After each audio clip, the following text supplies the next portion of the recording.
Oke, kali ini kita bakal bahas sebuah kisah yang luar biasa tentang ketangguhan.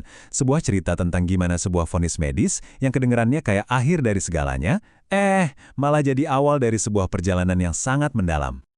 Nah, kutipan dari Aira ini bener-bener jadi kuncinya. Ini bukan cuma soal penyakit loh, tapi tentang gimana sih caranya kita berdamai sama tubuh kita sendiri. Sesuatu yang ya mungkin relevan banget buat kita semua. Oke, kita mulai dari awal ya. Siapa sih Aira ini sebelum hidupnya ibaratnya jungkir balik?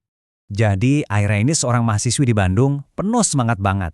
Dan dia punya satu prinsip hidup yang kuat, sebaik-baik manusia adalah yang paling bermanfaat bagi orang lain. Ini bukan cuma kata-kata, tapi benar-benar jadi kompas hidupnya dia. Dan hidupnya itu, wah, super sibuk.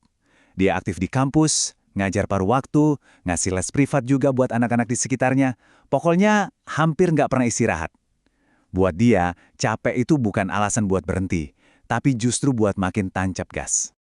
Nah, di tengah semua kesibukannya itu, tubuhnya mulai kasih sinyal. Awalnya sih sepele, cuma bercak-bercak merah kecil yang gatal di lengannya. Dia mikirnya, ini paling cuma karena kecapean aja. Dan disinilah ceritanya masuk ke babak yang paling krusial.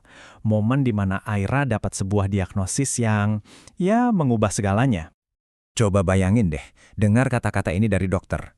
Psoriasis, autoimun, kronis, tidak ada obatnya. Singkat, padat, jelas, dan kedengarannya final banget kan? 4 kata yang rasanya kayak vonis seumur hidup. Jadi apa sih sebenarnya psoriasis itu? Ini bukan sekedar penyakit kulit biasa ya. Ini kondisi autoimun. Artinya sistem kekebalan tubuh yang seharusnya melindungi kita malah jadi error dan nyerang sel kulit kita sendiri.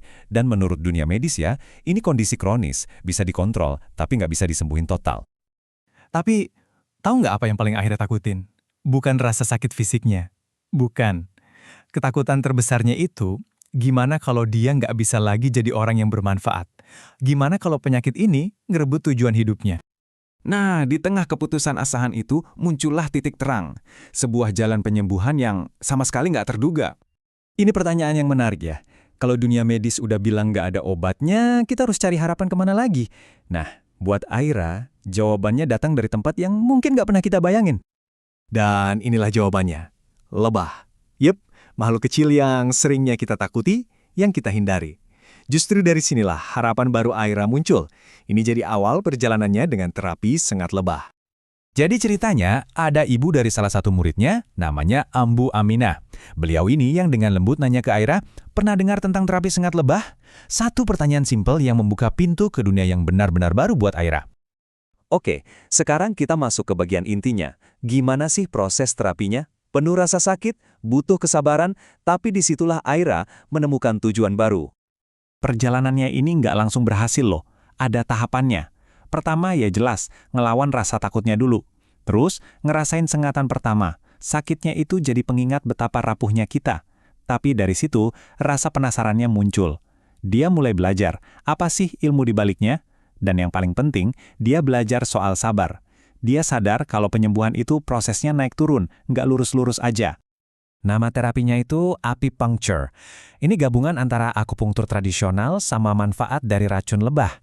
Jadi lebahnya itu nggak nyengat sembarangan. Racunnya diaplikasiin di titik-titik akupunktur tertentu di tubuh. Tujuannya buat mancing respons penyembuhan alami dari tubuh kita sendiri.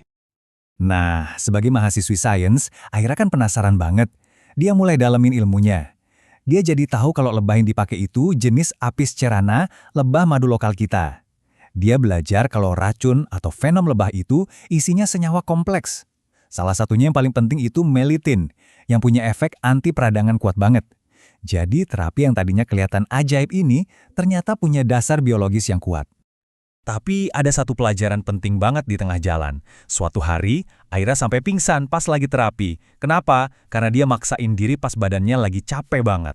Momen itu nyadarin dia kalau penyembuhan itu bukan cuma soal melawan, tapi juga soal mendengarkan, kapan harus maju dan kapan harus istirahat. Dan disinilah puncaknya, transformasi Aira dari seorang pasien menjadi seorang penyembuh. Perubahannya itu benar-benar luar biasa. Coba kita lihat ya, dulu dia seorang pasien yang hidupnya didikte sama penyakitnya. Sekarang, dia seorang praktisi yang hidupnya dipandu oleh tujuannya. Dulu dia sampai nggak mau lihat cermin. Sekarang dia justru ngajar orang lain dengan percaya diri. Dulu, dia cuma cari obat buat badannya. Sekarang, dia nemuin panggilan jiwa buat hidupnya. Beda banget kan? Dan ini semua butuh waktu ya, prosesnya 1 dekade.